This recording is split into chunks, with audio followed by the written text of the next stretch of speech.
Spelling the cat. Once upon a time, there was a colony of rats living in a house.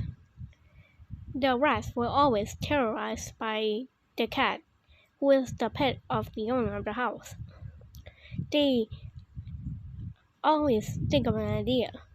Like one time, they think that they could use a toothpick to stab the cat so the cat will run away.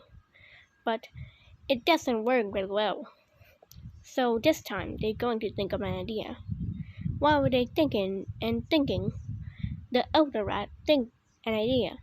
He say, "What about we put a bell on the cat neck so when the cat comes, we can hear it?"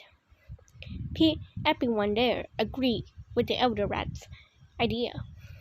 But there's a problem. Where do you find a bell? And who's going to put the bell on there? Nobody wants to die. It was too risky. And finding a bell in this house is hard, because they don't even see a bell around the house, and it's hard to find a bell because the cats.